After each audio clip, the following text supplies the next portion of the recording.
Hey guys, so for this video, I'm gonna be doing a movie review of Night Swim. Originally, I saw this trailer and I thought it was interesting, because, well, it's a horror movie, so, but also, the fact that it's literally about kind of like this supposed to be like haunted pool. I was so curious as to see what kind of backstory they were gonna give to this haunted pool. And so it's kind of why I also watched it. But the movie, it starts out in 1992.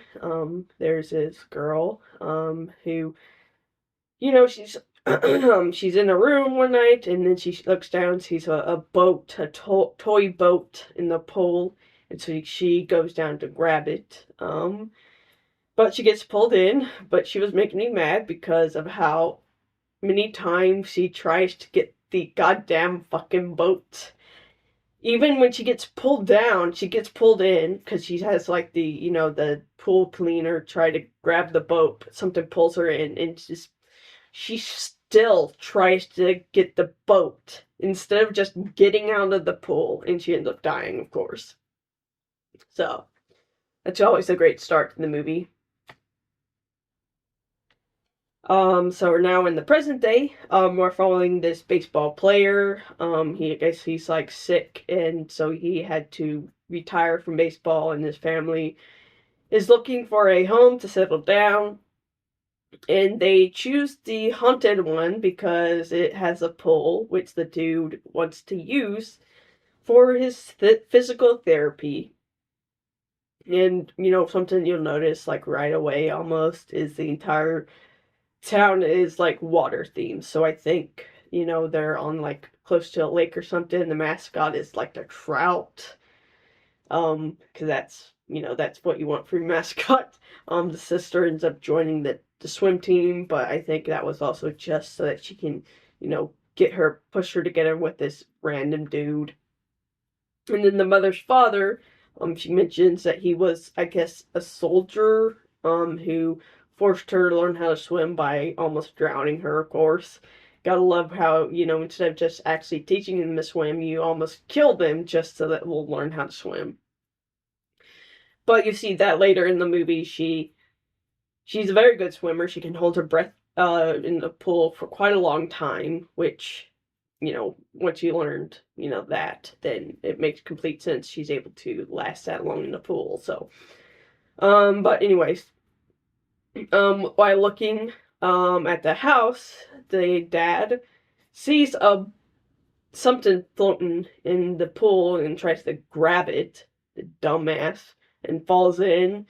And he's finally, he's able to actually swim up, because there's like that tarp on it as well that kind of tangles him up, but he's able to actually get out. He ends up, he was reaching for a baseball. That's like, with a, um, that had been, the seams had busted off the baseball. Um, um, This also kind of continued the annoying fucking habit of the characters reaching for fucking shit in the pool.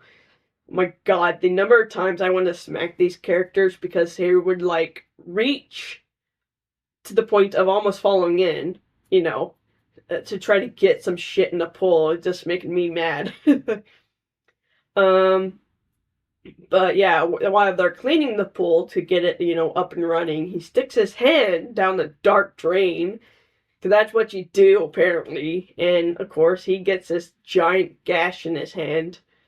And so they bring over the pool people, to kind of look at it. And they, of course, are there to kind of give us the backstory of the pool. Turns out the pool is linked to an underground spring that's been there for, supposedly, I'm assuming, forever. Um, of course, he seems to enjoy the fact that there's an underground spring because I guess it naturally filters whatever shit. but he doesn't seem to be too worried about something from the spring possibly getting into the pool. They don't really think of that. Um, the family has the annoying habit of going out at night to swim. I don't know if it's just, maybe it's just once you live near water a certain amount of time, you're fine with going into pools, which, yeah, you couldn't catch me in the fucking pool at night. Apparently, the director said that he swam at night as a kid, which kind of also influenced the movie. And there are videos of people, the video of the couple in the pool when the alligator, jumps into the pool and attacks them. So many people swimming in pools at night just makes my skin crawl. So, of course, there has to be a cat. And the cat, the only one who knows, I want to say where it's at. But no, the cat is the only one who knows that something is up. And the cat still sits on the diving board in the middle of the night, and of course, supposedly gets killed. We only see the collar in the water. Um, the wife sees someone standing above her while she's underwater, but when she comes up, there's no one there. So creepy shit already happening. We see the boy, I guess he's learning to swim, or trying to swim better by, the father will take coins and throw it into the pool and he'll go down and grab the coins. Well, he has this cup of coins and you guessed it, he's in the pool, and then when he's underwater, someone keeps throwing coins into the water, and so he'll go and grab them. Yeah. Despite the fact that, the first time that happened, he swam up and there was no one there, literally no one around, not even someone running away. It shouldn't have taken him that long to swim up, and if someone had been up there, he would have seen them somewhere, but nope. And this, oh god, he was annoying me so much because he spent like 10 minutes in the pool despite creepy crap keep happening. There's the scene where he sees someone something on the diving board, because it's moving. And so he's under it, and so he swims out and kind of jumps, grabs it and pulls himself up to see there's no one there, but that fucker decides to still stay in the pool despite the fact that there's literally no way that someone could just disappeared that fast, but he just stayed there. And now, oh my god, he was making me mad. And then, of course, I'm not sure if it was the same scene, but he hears this girl either laughing or crying from the drain, and so this little fucking dumbass decides to go, and I don't know what was in the drain, but he sticks his hand in the drain, and of course there's that creepy the creeper is in the drain, and god, it was making me mad. And of course the girl, she's also an idiot. She sneaks a dude into the pool at night, of course. Of course, he also threatens to kill her brother's fish if he tells her parents. So, yeah, that really endeared me to her, huh? So they did you see it in the trailer, they did the Marco Polo game at night. And eventually something grabs the girl, but she pisses me off as well because she was fucking staying in the water as well when it was starting to get creepy. She was just staying in the water, and that was just making me angry. So, we see the father, he's kind of starting to heal from the illness, throughout the movie, but he also starts acting weird. He starts becoming obsessed with being in the water, and I think the mom suggests, for some godforsaken reason, to have a pool party. And the father happily agrees to it. I get the father agreeing because that he's probably being influenced, but the mother Doesn't I? Because I'm fairly certain she's the one who suggested it. As far as I know, she wasn't influenced by the water, so why the fuck did she just suggest a pool party? And of course, this is when the realtor decides to tell them about the child that drowned years ago. And then, of course, the dad, just surprise of no one, almost drowns a kid because, they're playing chicken fight with one of the other dads, and some of the ghost goo gets into his body. So there's that. So the mother decides, hey, we're gonna start seeing what investigate what the fuck happened here. And so turns out that there has been multiple disappearances, no surprise, from the healing spring. Um, and so the mom decides to go see the mother of the girl that had disappeared, Kay. Kay reveals that the water that is in the pool belongs to a healing spring that will grant you health in exchange for a life. So it turns out Kay gave up her daughter so that her son, who has terminal illness, would live. Turns out he becomes like really successful, and it says that the father, because he got his health back, now has to give up his son, and she seems to be, pushing the mother to essentially give up her son. I'm not sure if she was fully possessed by the, water when she essentially let her daughter die, or if that was actually her, just sacrificing her daughter, but you can tell automatically that there's something up with her, at least in the present. Because she has this glass of water and she's pouring it, but you notice right away the water's like retracting back up into the cup when it's not supposed to. And so you could tell if you pay attention what was happening and that there's probably something in the water, so don't drink the fucking water. I mean, it's not exactly surprised. They were emptying the pool and they were emptying the water into like the sewer system, so I think it eventually ended up in the water supply. It was so smart. But yeah, that sometimes probably up. Um, but yeah, the mom decides to go home because apparently she decided to leave her fucking kids with her husband, who's acting weird, instead of just taking the fucking kids with her. So, of course, she gets home to find the father is possessed, and, he's trying to kill her daughter, and the water's trying to kill the son.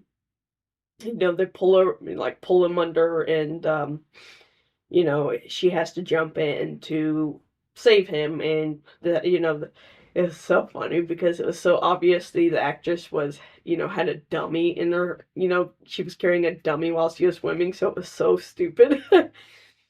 But, um, but yeah, the mother eventually, is able to get up and save the son. Well, save the son.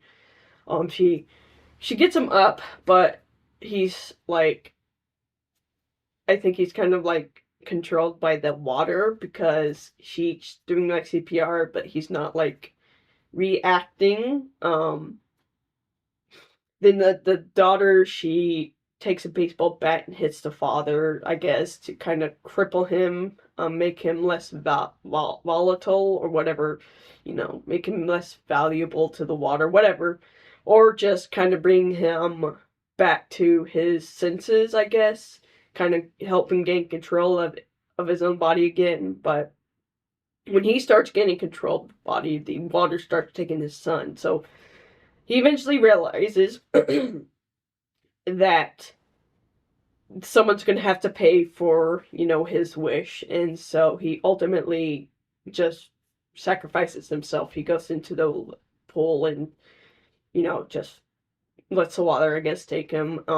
He kind of swims he swims into this like black goo, but also there's like this bright light, so I'm not sure if maybe he was like that was supposed to be like the other side or something like that. But oh, I forgot to mention that the mother, part of the reason she's able to escape from the pool is the spirit of the little girl kind of guides her back to the surface.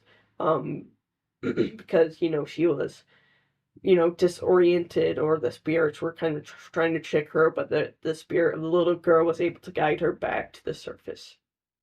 But yeah, the ending, the family, they decide that they don't want this to happen to someone else, and so they decide to keep the house and stay there, but they bury the pool. But there's not any, like, unless there was an end credit scene, there wasn't any, like, scene kind of hinting at a sequel, but there are certain things in the movie that made me wonder if there were probably going to be a sequel. I did find um, the story behind the pool interesting. Um, I would have liked to know a little bit more about why, kind of how, I guess, the pool was granting, health, or there's certain, like, I don't know, maybe like the pool is being like, the pool itself is its own like entity that heals people in exchange for life, or maybe to grant health it has to take a life, so kind of like give energy. To give energy you have to take energy away from something else.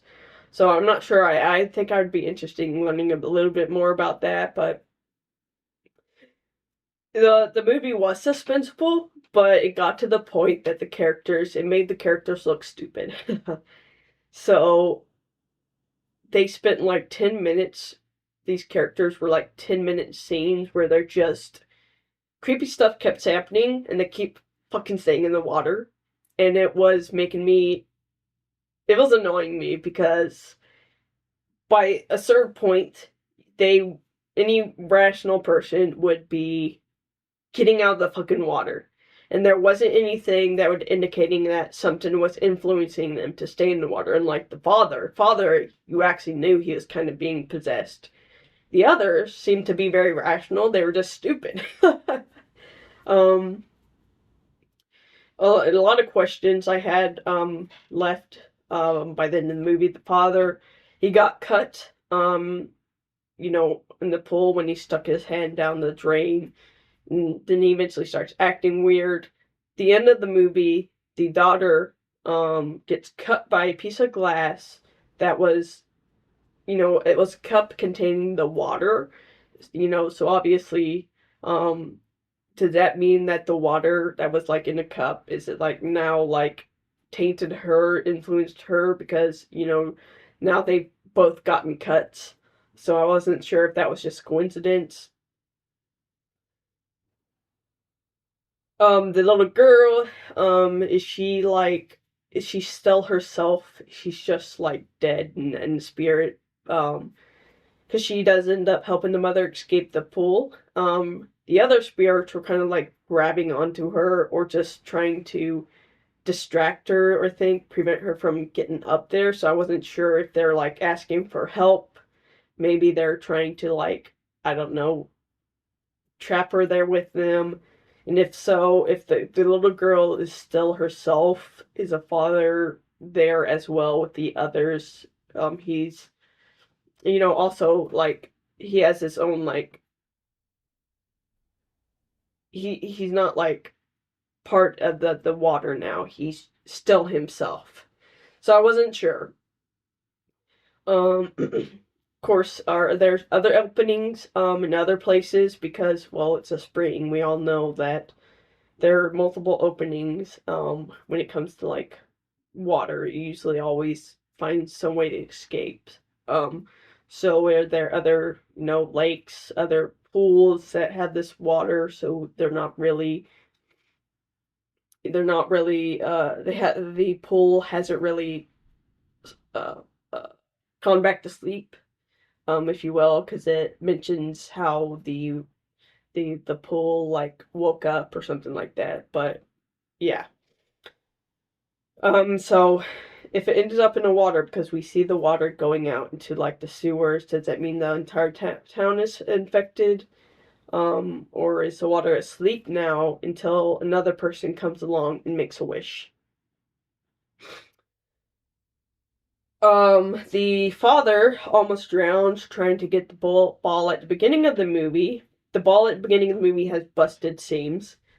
During the movie, the father hits a ball so hard, that it busts its seams. So I'm wondering if that was the same exact ball, and if so, was that kind of like indication that the beginning of the movie, the events had already happened, or maybe that was hinting at the father.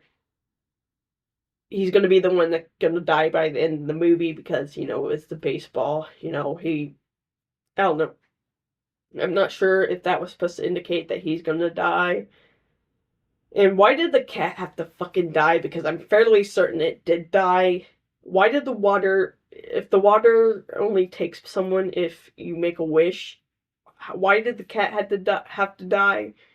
Other than, you know, do this whole jump scare or, you know, stuff like that. Just felt like they just killed the cat because the other members of the family, they, you know, spent the entire movie like messing with him until they finally start trying to kill them at the end. Felt the characters were so boring. They're just they're just boring. They try to do this whole like relationship between them, the father, you know, having this relationship between the kids, so that by the end, when he sacrifices himself, it's so meaningful. But it just felt very empty and boring. You get the stereotypes, the annoying like brother, the older sister who only cares about boys, and you know, is annoyed by her brother. Just it felt very like paint by numbers. So many stupid ass characters. The mother left the kids alone, like I said, with the father, who was acting weird instead of taking them with her. Because and she, the viewer already could figure out what was going on by the time, like it took her twice as long to figure out what was going on than it did the viewer, and it was just annoying. So this movie was directed and written by Bruce McGuire. He cited Blumhouse's own film, as well as movies such as Poltergeist, Creature from the Black Lagoon, Jaws, Christine, and The Abyss, as inspiration, which I can see Poltergeist because we did this like portal thing, and then the Creature from the Black Lagoon. The creature itself that we see does look quite a lot like the creature from the Black Lagoon. Of course, Jaws, the kind of suspense element, I think, is probably taken from Jaws. Christine, the whole haunted Ella, you know, haunted pole, haunted car. Um, and then, of course, the Abyss, probably, you know, the whole, like, there's just this entity, this other life form. The director also took inspiration from going up in Florida and kind of the dangers of the waters. It actually started as a short video on YouTube and it went viral. James Wan, of course, bought the rights for a film adaptation. He's one of the producers on this film. The director, he rewrote the script to give the pool and give the pool a more supernatural gothic element, which I guess that's a positive because that was the most interesting part of the movie. I felt like the composer was Mark Corbin, who did Black Phone and Resident Evil Welcome to Raccoon City. The cinematographer was Charlie Soroff, who did Smile, which honestly kind of see in some parts. It was, and the budget was $15 million, and it made $20.8 million at the box office as of yet. The reception, well, Rotten Tomatoes gave it, was it 24 of 135 critics reviews were positive. Consensus, The Night Swim had a few creepy scenes, but overall, this suburban horror story is too bland and predictable to really be scary. Owen Gilberman of Variety said audience was never immersed in the movie's terror and wrote, but now opening in the same Junkyard Weekend slot, we have another Bloomberg product, Night Swim, which restores a certain order to the cinematic universe by being as tepid and unscary as a proper early in January movie should be. Ironic because I also thought about the fact that it's a January horror movie. And that's probably why it was released in January, because it's one of those paint by number horror movies.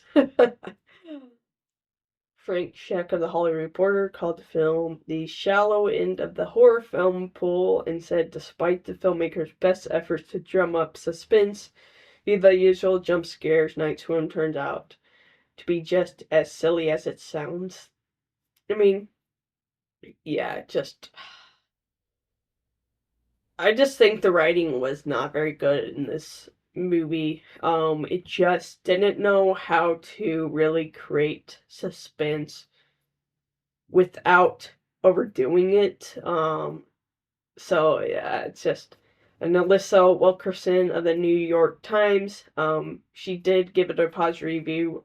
She wrote that the third act's goofiness undermines the emotional resonance it's going for, but ended the review with, for a winter horror release, typically a great time to go to the movie theater, munch popcorn, and get your pants scared off. It does its job, which, okay, yeah, if you're just going for suspense, if you're going to get scared for like a few hours, it does, it does do its job. It is suspenseful. You're kind of just waiting for, you're waiting on the edge of your seat to like, for something to happen. And so,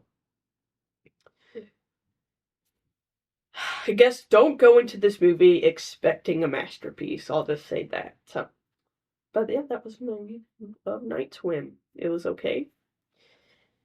I do think if they do come out with a sequel, I'll still watch it because I would be interested to see if they expand more in like the history of the pool. So yeah. So that was my review, and if you did like it, give it a like. Give this video a like, subscribe to get notification for all the videos I'll be doing. You guys have a nice night. Stay safe out there, and talk to you later.